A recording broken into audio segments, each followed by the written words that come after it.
Evening, all. Third video of the night. This is going to be about food. So this specific information is for, I think her handle is Stray Kitten.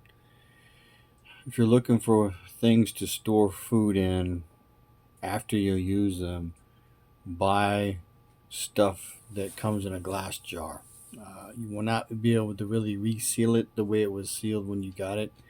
But if you're going to store like beans or rice or noodles or that kind of thing, you know, some of the jellies still come in jars. Some of the pickles for sure comes in jars. I want to say tomato sauces, pizza sauces.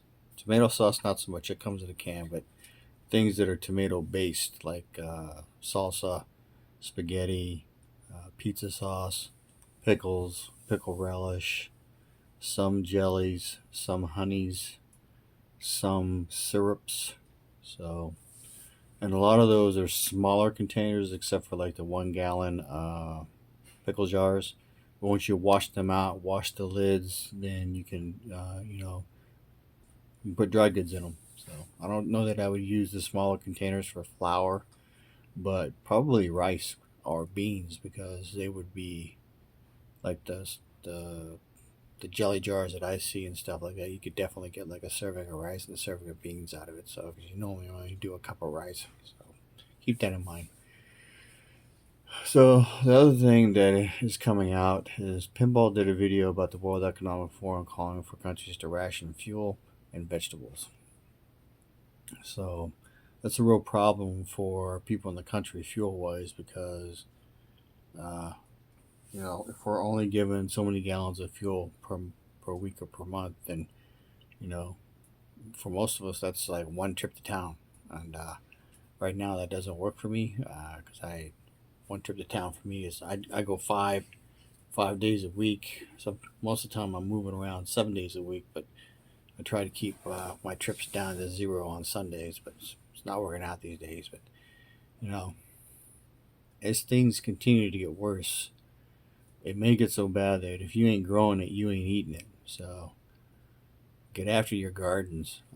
I've tried doing seeds and I haven't had any success. So I'm gonna have to try again. I'll have to figure out something. I remember a long time ago, we put the seed in some between some uh, paper towels or something. You keep the paper towel wet, and then it'll germinate and then it'll sprout. But I didn't do that with the seedlings. I did with the toilet paper rolls. So far, it hasn't worked. So I got to go in there and water them again. But I don't know if it's because they're drying out or what. But they're not sprouting. So it's a learning process. I've never done seeds, not since I was in the Cub Scouts.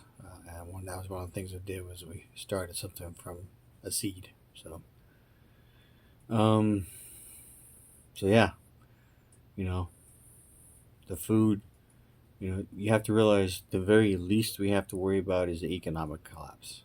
They can't keep spending like they are because we're going to run out of countries to borrow money from, or they're going to decide they want the money they've loaned us back. If the U.S. dollar stops being the petrodollar, so to speak, then all the dollars around the world that are held in reserve to buy and trade in the fuel, you know, it's all going to come flooding home. And you're going to see hyperinflation overnight. So I would definitely consider buying two, three, and four sets of shoes, especially if we go to war with China, or even if it's not nuclear, even if it's just kinetic and the trade starts drying up. There's a lot of stuff that comes out of the Indo-Pacific area that we buy that we will no longer get, not counting medicines. So a lot of the clothes you buy are made in the can't think of the name of that damn country. India, Pakistan, Istanbul area. Some of them are made in that Indo-Pacific area. Taiwan, well, not so much Taiwan, but if they go to war over Taiwan, if there's a conflict and we lose, or even if we win, I mean, the production is going to be shut down because I think the Taiwanese will sacrifice burning it to the ground rather than giving it to the Chinese. So, again, the least we have to worry about is economic collapse. Next thing we have to worry about is some kind of kinetic warfare. Uh, I I want to believe China wants our farming capability, so I think nukes for them are out. But they're not out necessarily for North Korea or Iran. They both hate us. Russia, I think, is malevolent towards us, but that's not really. It's more because we meddle in shit and that it affects them. So, you know, keep that in mind. So, information is knowledge and power. Chief Prepper, out.